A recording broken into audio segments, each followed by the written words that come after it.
people have no energy? Because mental diarrhea. You eat bad food and then try to stop diarrhea, it's not going to work. This much you do.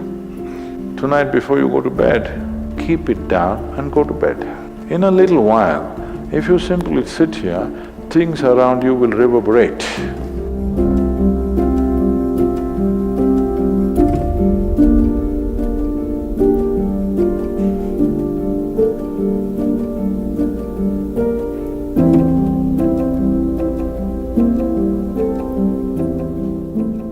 Is it possible to do it without using specific mudras, whatever? Yes. These are all small help, little assistance. You don't see a Shiva or a Krishna holding mudra and sitting like this, simply intense. Nor will you ever see me sitting like this. No, you will not see me practicing Shambhavi or this or that. If I just close my eyes for 20 seconds, I'm done. I'm ready for the day. So, this is all good help. But is it the only way to do it? No. You can simply sit. If you learn to simply sit, you'll become tremendously intense. Right now, your energy is simply expended by doing unnecessary, endless activity. When you have so much mental diarrhea, how can you have energy? Suppose you have diarrhea, do you see how weak you feel? Yes or no? Right now this mental diarrhea, that's why people have no energy.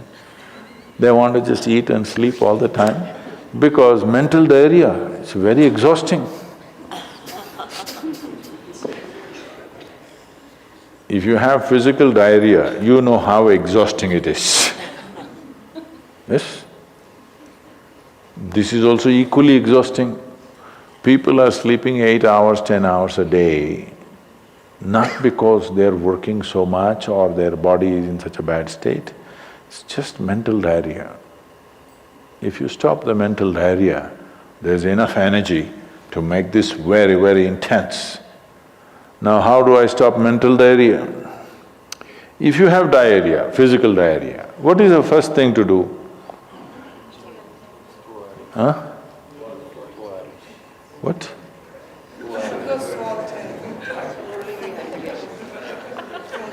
Yes, run to the toilet, I know that.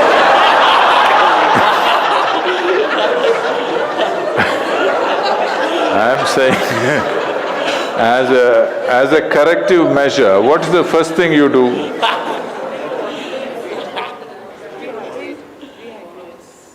No, as a corrective measure, what is the first thing you do?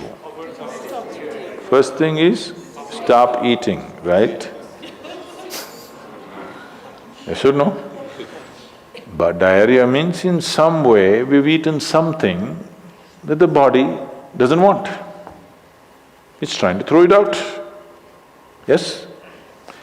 You've taken something inside which the body doesn't like, it wants to throw it out. First thing is, stay away from food for some time. You eat bad food and then try to stop diarrhea, it's not going to work. So similarly, bad food for the mind is just this.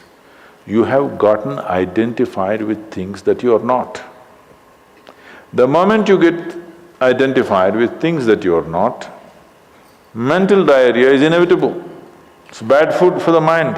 Now it will run endlessly, do what you want.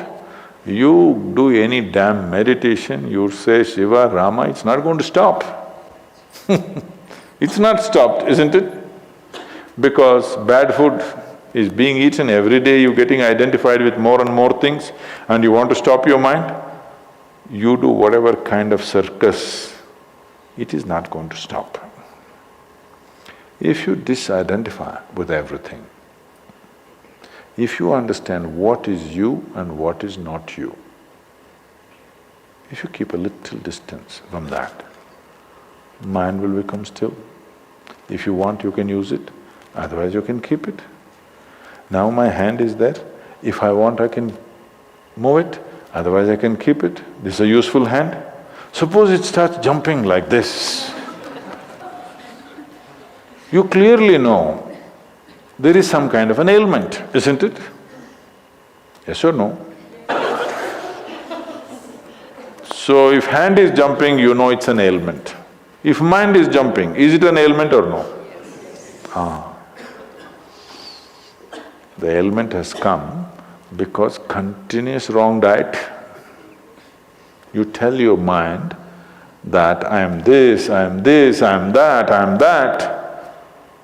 It's having diarrhea. You stop giving it wrong food. If you clearly see what… even if you do not know what is me, at least you know what is not me, isn't it? This much you do. Tonight before you go to bed, sit on your bed and sit down and discount everything that is not you. This house in which you're living, is this me? No. This loving parent or mother, father, wife or husband or child, they're wonderful, but is this me? No. Now these nice clothes I'm wearing, is this me? No. Now my body, I like it, but is this me? No. Now I'm having so many thoughts, is this me? No. Now I'm having wonderful emotions, is this me? No. Like this, everything that's not you, before you sleep, keep it down and go to bed. Tomorrow morning, you will wake up considerably more intense than today. Every day you do it. In a little while, if you simply sit here, things around you will reverberate. Really. So I was in…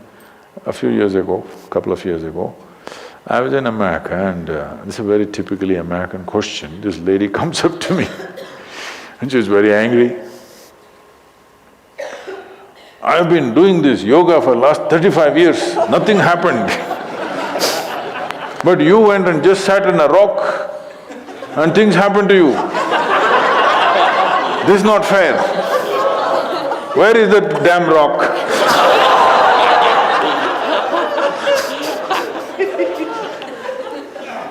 She thinks it's the rock which did it.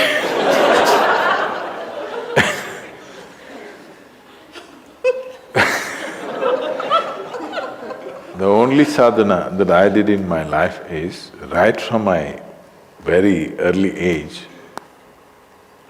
though I was very actively involved with everybody around me, I never identified myself with my parents or my siblings or my endless number of friends or the society or the religion or the country or anything around me. Never identified. Not that I was not involved, I was very involved, very active. Even today I'm very active and involved, but not identified. If you don't identify with anything, there is enough energy in this to become intense. See, I want you to understand, your life energy right now in this body, how many things it's doing here as you're sitting here? Hello, do you know the complexity of activity it is doing? Every cell in the body, your liver, your kidney, your damn spleen and all kinds of stupid things that we cannot even figure even today. Yes? Just see as you sit here, how many things this energy is doing. Obviously it must be intense to do all this. You are not able to experience it because of diarrhea. When you have diarrhea, that's how you feel, isn't it? Yes or no? So that's how it is. Stop the diarrhea.